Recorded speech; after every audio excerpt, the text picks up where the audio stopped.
very much, members of the media. As always, we appreciate you are coming at short notice to cover our press statements. So this is a statement of the ODM Central Management Committee, which held its meeting this morning to review the current affairs in the country.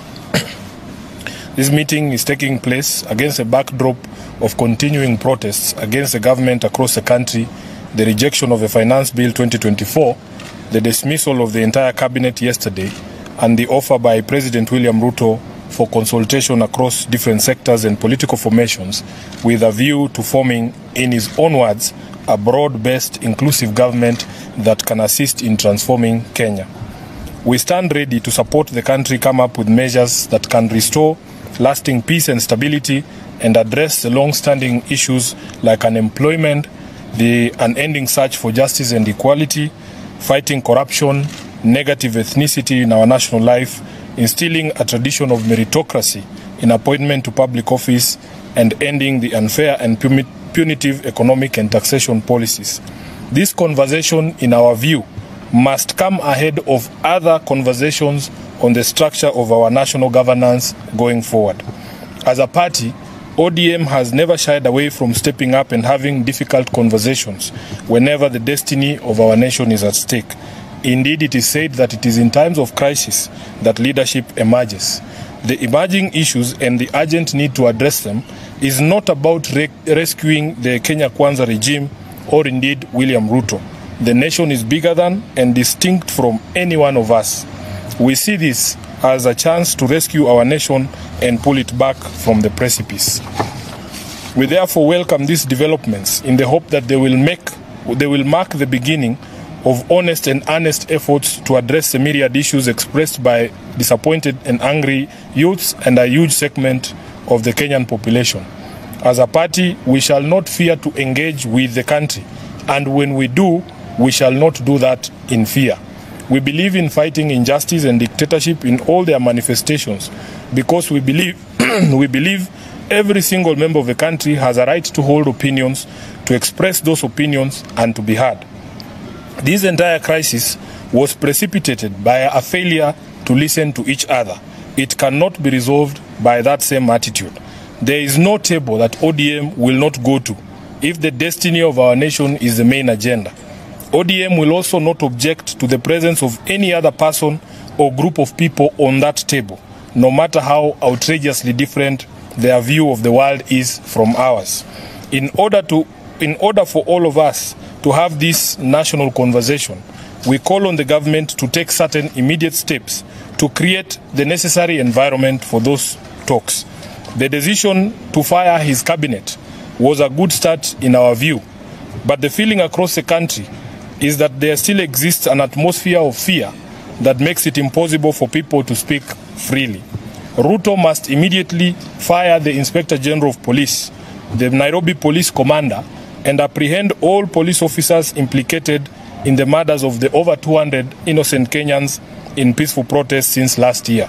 We also call for a national amnesty for all persons arrested or charged in connection with protests and compensation for all the victims of police brutality. Time is of the essence, fellow countrymen. I thank you, and that is the end of the statement.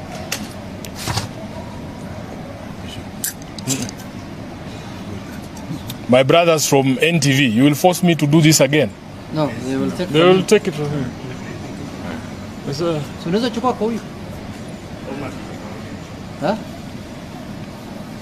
What do you think, Seth? Because it's very brief, I can run through it again.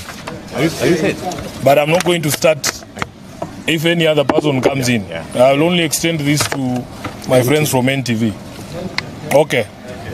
Yeah, so the Central Management Committee of ODM has met this morning to review the current affairs in the country.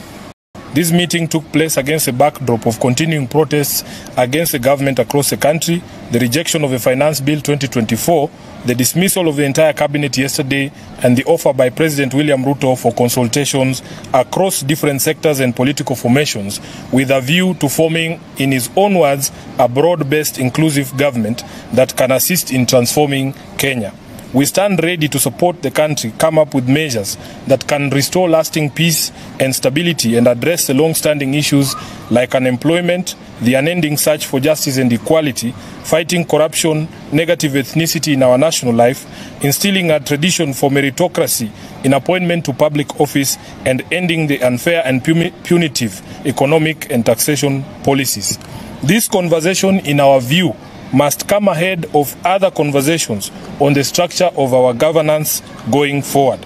As a party, ODM has never shied away from stepping up and having difficult conversations whenever the destiny of our nation is at stake.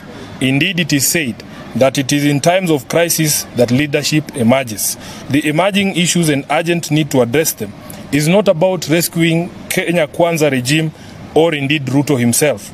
The nation is bigger than and distinct from any one of us. We see this as a chance to rescue our nation and pull it back from the precipice. We therefore welcome these developments in the hope that they will mark the beginning of honest and earnest efforts to address the myriad issues expressed by disappointed and angry young people and a huge segment of the Kenyan population. As a party, we shall not fear to engage with the country, and when we do, we shall not do that in fear. We believe in fighting injustice and dictatorship in all their manifestations because we believe every single member of the country has a right to hold opinions, to express those opinions, and to be heard. This entire crisis was precipitated by a failure to listen to each other. It cannot be resolved by that same attitude. There is no table that ODM will not go to if the destiny of our nation is the main agenda. ODM will also not object to the presence of any other person or group of people on that table, no matter how outrageously different their view of the world is from ours.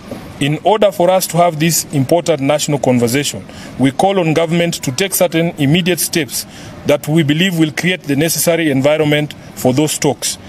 Number one, the decision to fire his cabinet was a good start in our view, but the feeling across the country is that there still exists an atmosphere of fear that makes it impossible for people to speak freely. Ruto must fire the Inspector General of Police, the Nairobi Police Commander, and apprehend all police officers implicated in the murders of the over 200 innocent Kenyans in peaceful protests since last year. We call for a national amnesty for all persons arrested or charged in connection with protests and compensation for all victims of police brutality. Time is of the essence, fellow countrymen. That is the end of the statements, and because it's a Friday, please allow us not to take any questions. Thank you very much. Thank you. No, we will allow you to focus on this.